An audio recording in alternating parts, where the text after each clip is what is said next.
வணக்கம். இன்னைக்கு நாம ஒரு அற்புதமான விஷயத்தை பத்தி தெரிஞ்சுக்க போறோம். அதுதான் வர்மக்கலை. அதாவது நம்ம உடம்புக்குள்ள ஓடுற உயிர் சக்தியோட ரகசியம். வாங்க இந்த சுவாரஸ்யமான பயணத்தை நாம ஒன்னா சேர்ந்து ஆரம்பிக்கலாம்.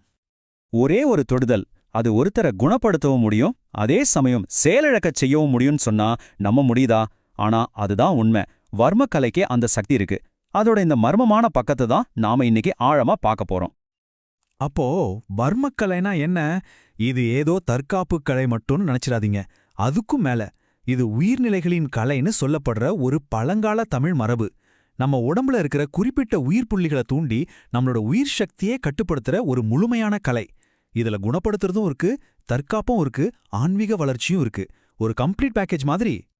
சரி, இவ்வளவு ஆழமான இந்த கலை எங்கிருந்து வந்தது? வாங்க பல ஆயிரம் வருஷங்கள் பின்னோக்கி போய் இதோட வேர்களை தேடுவோம். இந்த கலையோட வரலாறு ஒரு பெரிய காவியம் மாதிரி. யோசிச்சு பாருங்க, சுமார் 4000 வருஷத்துக்கு முன்னாடி சிவனே அகத்திய முனிவருக்கு இதை கத்துக் கொடுத்ததா நம்ம புராணங்கள் சொல்லுது. அதன் பிறகு சங்ககால இலக்கியங்கள்ல இதை பத்தி பாடியிருக்காங்க.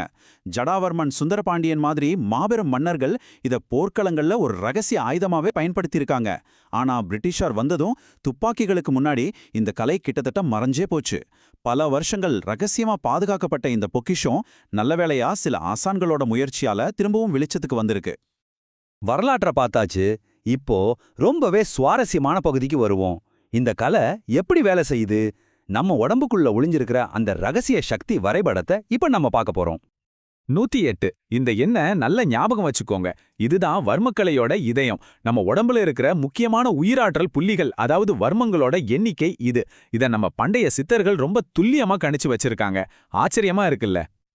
பாருங்க, ஒரு பழங்கால நூல் இந்த உயிர் சக்தியை எவ்வளவு அழகா வர்ணிக்குதுன்னு. உடல், மனம், ஆன்மா மூணும் சந்திக்கிற பாதையில ஒரு நீரோட மாதிரி பாயிற உயிர் சக்தி தான் வர்மம். எவ்வளவு ஆழமான வரி இது! ஒரு தெளிவான சித்திரத்தையே நம்ம கண் முன்னாடி கொண்டு வருது. வர்மக்கலை உண்மையிலே சித்த மருத்துவத்தோட ஒரு கிளைதான்.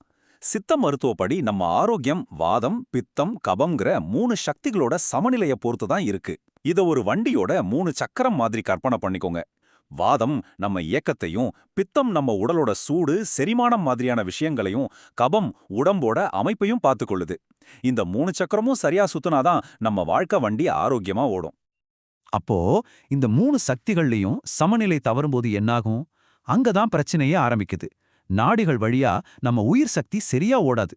இந்த நாடிகள்ங்கிறது நம்ம உடம்புக்குள்ள கண்ணுக்கு தெரியாம ஓடுற ஆயிரக்கணக்கான சக்தி பாதைகள். இந்த சக்தி பாதைகள்ல ஒரு சின்ன அடைப்பு ஏற்படும்போது தான் நமக்கு நோய்களும் மனப்பிரச்சனைகளும் வருதுன்னு இந்த அறிவியல் சொல்லுது. சரி, இந்த கலையோட அறிவியலை பார்த்தோம். ஆனா இத கத்துக்கிறதுக்கு என்ன தகுதி வேணும்னு யோசிச்சிருக்கீங்களா? இது ஒரு வார கடைசியில கத்துக்கிற விஷயம் இல்ல. இது ஒரு வாழ்நாள் அர்ப்பணிப்பு. வாங்க ஒரு வர்மக்கலை ஆசானோட பயணத்தை பத்தி பார்ப்போம். இந்த கலையில தேர்ச்சி பெறுவதுங்கிறது ஒரு வாழ்நாள் பயணம். குறைஞ்சது 12 வருஷம் ஒரு தகுதியான குரு, அதாவது ஆசான் கிட்ட கடுமையான பயிற்சி எடுக்கணும். அது வெறும் உடற்பயிற்சி மட்டும் இல்ல, அதுக்கும் மேல. ஒரு வர்மக்கலை நிபுணர் எப்படி உருவாகிறாருன்னு பாருங்க. அவங்க பயணம் களரி அல்லது சிலம்பம் மாதிரி தற்காப்பு கலைகள்ல தொடங்குது, உடலை இரும்பு மாதிரி ஆக்க. அப்புறம் யோகாவும் பிராணாயாமமும் செஞ்சு மூச்சை கட்டுப்படுத்தி உள்ளுக்குள்ள ஓடுற உயிர் சக்திய ஆள கத்துக்கிறாங்க. தியானம் மூலமா மனதை ஒருமுகப்படுத்தி அசாத்தியமான கவனம் கிடைக்குது. சித்த மருத்துவ அறிவோட உடலை முழுசா புரிஞ்சுக்கிறாங்க.